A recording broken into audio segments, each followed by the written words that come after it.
नमस्कार, मैं आपके साथ विभा उपाध्याय।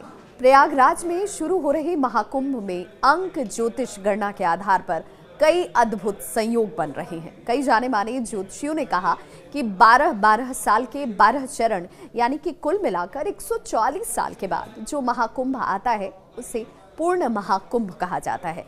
अगले साल यानी कि साल 2025 के शुरुआत में प्रयागराज में लग रहे महाकुंभ में यही दुर्लभ संयोग बनने जा रहा है। यानी कि पूरे 144 साल बाद हो रहे इस महाकुंभ में अंक ज्योतिष गणना के आधार पर 9 के अंक का खासा महत्व रहेगा।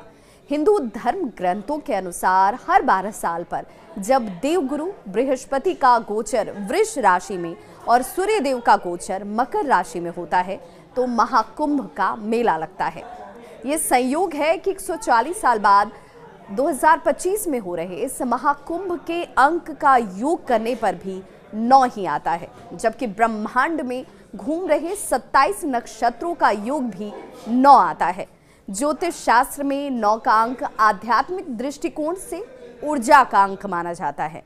अंक ज्योतिष में 9 अंक का ग्रह मंगल होता है। मंगल ऊर्जा के प्रतीक होते हैं।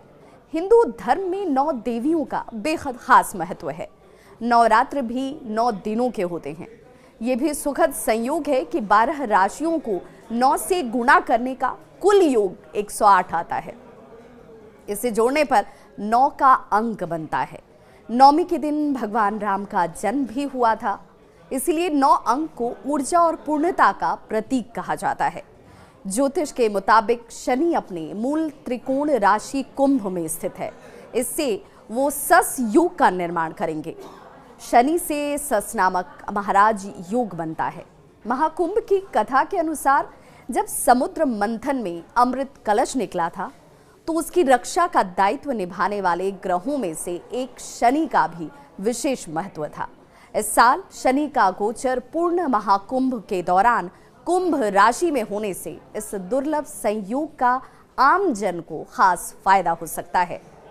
तो 9 अंक के इस दम का असर है कि सनातन सेवा सत्संग की ओर से प्रयागराज में 1 माह के कल्पवास के दौरान 9 लाख मंत्रों के जाप और देवी महायज्ञ करने का भी ऐलान किया गया है।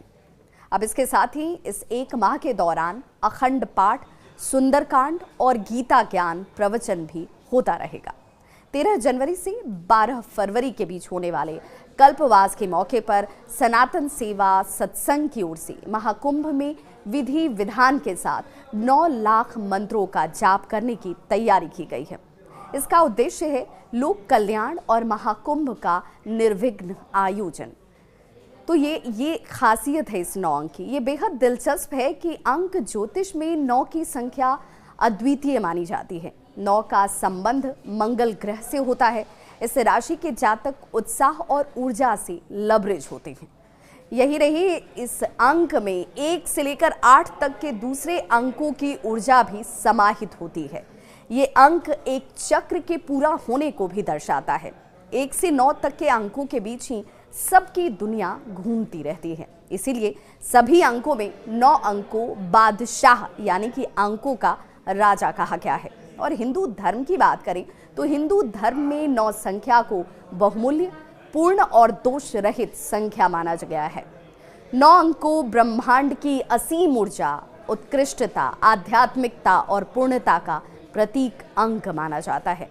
ये अंक कभी भी न्यून नहीं होता और ना ही इसका नाश होता है। 9 के अंक का गुणा अगर किया जाए तो मिलने वाले गुणफल के अंकों का कुल योग हमेशा 9 ही आता है। 9 अंक कितना महत्वपूर्ण है ये इससे भी समझा जा सकता है कि ब्रह्मांड के ग्रहों की कक्षा 360 डिग्री की होती है और इसका मूलांक भी 9 ही है। श्रीमद् भगवद गीता में 18 अध्याय हैं, इसका मूलांक 9 है। महाभारत में 18 पर्व हैं, इनका मूलांक भी 9 होता है। यही नहीं, भगवान राम का मूलांक भी 9 ही है। ज्योतिष शास्त्र में 9वां घर बृहस्पति का होता है। वो ज्ञान के प्रतीक माने जाते हैं। शिशु का जन्म भी 9 महीने में होता है। 9 हमेशा 9 है, यानी अस्थाई है, अमरत्व का प्रतीक भी है। यही इसका सबसे बड़ा चमत्कार है। इसीलिए 9 अंक के दुर्लभ संयोग ने प्रयागराज में लग रहे महाकुंभ को और भी ज्यादा अहम बना दिया है।